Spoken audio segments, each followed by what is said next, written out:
Good morning dear students हमारे 4 chapters complete हो गए हैं। तो आइए आज हम चैप्टर नंबर 1 से थोड़ा रिवीजन स्टार्ट करते हैं। एक नज़र में फिर से देख लें, क्योंकि जो नए स्टूडेंट्स हमारे अभी एडमिट हुए हैं स्कूल में, उनको इससे हेल्प मिल जाएगी। तो स्टूडेंट्स, फर्स्ट चैप्टर में जो हमारा चैप्टर है वो है nature and purpose of business. आज हम देखते हैं nature and concept of business, कि बिजनेस क्या है, इसका कंसेप्ट और इसकी एक्टिविटीज हम इस वीडियो में देखेंगे। Students, the term business derived from the word busy.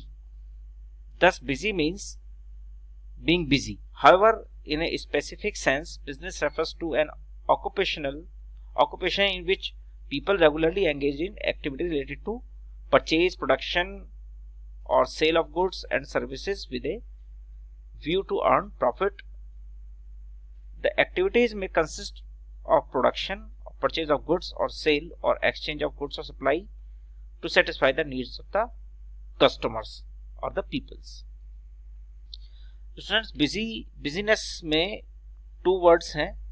Business अर्थात मतलब बिजी रहना। कैसे बिजी रहना? कुछ बिजनेस एक्टिविटीज में या ऑक्यूपेशन एक्टिविटीज में बिजी रहना, जिनमें purchase, sales, production, earning profits, ये इस तरह की कुछ एक्टिविटीज हैं जिसमें अगर कोई भी पीपल एंगेज है तो इस एक्टिविटी को हम कहेंगे बिजनेस एक्टिविटी।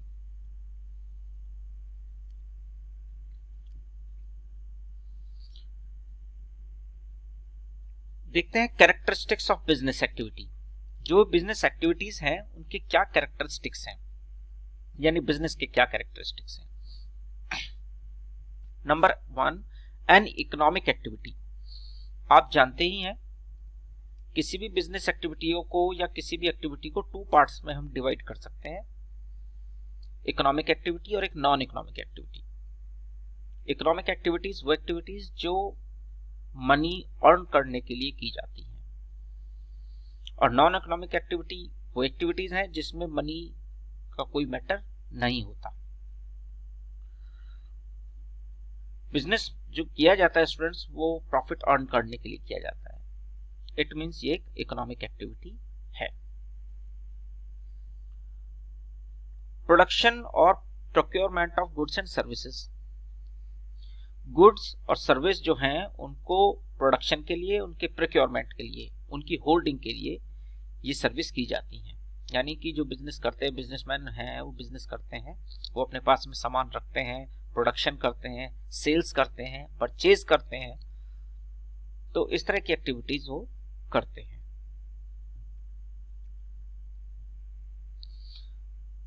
सेल और exchange of goods and services.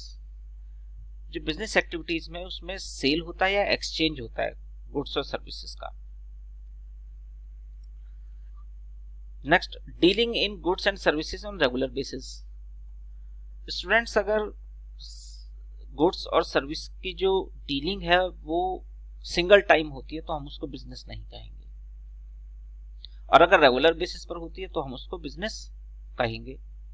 For example, कोई भी एक ह्यूमन बीइंग कोई सामान सेल करता है, अपना घर का कोई सामान एक्स्ट्रा है जो उसके पास एक्स्ट्रा रखा हुआ है उसको सेल करता है, इसको हम बिजनेस नहीं कहेंगे।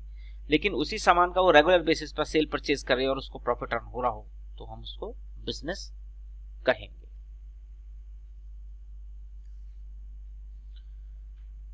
Profit earning. बिजनेस एक्टिविटीज का एक सबसे बड़ा कैरेक्टरिस्टिक है प्रॉफिट अर्निंग, यानी कि जो उसका मेन मोटिव होता है बिजनेस का वो प्रॉफिट अर्निंग होता है। तो यानी कि प्रॉफिट अर्न बिजनेस में होता है, और जहां पर प्रॉफिट अर्न नहीं हो रहा है तो हम उसको बिजनेस नहीं कहेंगे। Uncertainty of return. बिजनेस का एक सबसे बड़ा कैरेक्टरिस्टिक है ये अनसर्टेनिटी ऑफ रिटर्न, यानी कि जो प्रॉफिट है वो सर्टेन नहीं है। कोई भी बिजनेसमैन ये गारंटी नहीं ले सकता कि उसको बिजनेस में हमेशा प्रॉफिट ही होगा या प्रॉफिट ही होता रहेगा। यानी कि उसकी अनसर्टेनिटी बनी रहती है, सर्टेन नहीं है, लॉस भी हो सकता है। नेक्स्ट है एलिमेंट ऑफ रिस्क, यानी कि रिस्क इसमें इन्वॉल्व होता है, जिसकी हम बात करते हैं। जहां अनसर्टेनिटी होगी वहां रिस्क होगा। बिजनेस में किसी भी चीज की कोई गारंटी नहीं ले सकता। बिजनेस सक्सेसफुली रन होगा इस बात की भी गारंटी नहीं है, प्रॉफिट होगा इस बात की भी गारंटी नहीं है, लॉस भी हो सकता है।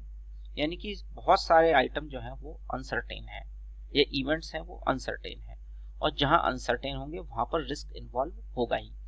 कोई भी बिजनेस बिना रिस्क के नहीं होता। तो ये कुछ बिजनेस के कैरेक्टरिस्टिक्स थे। अब बात करते हैं क्लासिफिकेशन ऑफ बिजनेस एक्टिविटीज की, यानी बिजनेस एक्टिविटीज को कितने पार्ट्स में क्लासिफाई किया जा सकता है। बिजनेस एक्टिविटीज को हम 3 पार्ट्स में क्लासिफाई कर सकते हैं: business, employment, profession and employment.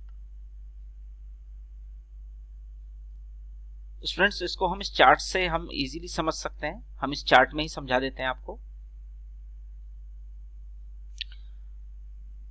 जो एस्टेब्लिशमेंट किया जाता है, mode of establishment, entrepreneurs decision and other legal formalities if necessary, यानी कि बिजनेस को एस्टेब्लिश करने के लिए बिजनेसमैन का डिसीजन होगा, कुछ लीगल फॉर्मेलिटीज होंगी।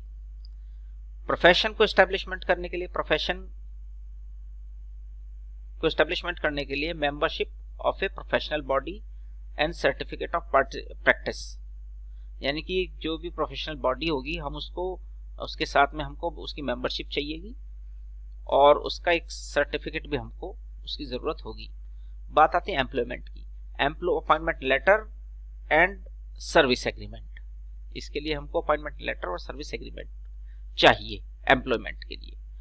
स्टूडेंट्स, हम इन तीनों को अपनी नेक्स्ट वीडियो में डिस्कस करेंगे, क्योंकि एक डिटेल चैप्टर है या डिटेल पोर्शन है ये, तो हम इसको अपनी नेक्स्ट वीडियो में देखेंगे। अभी आज के लिए रिवीजन में बस इतना ही। Okay, thank you.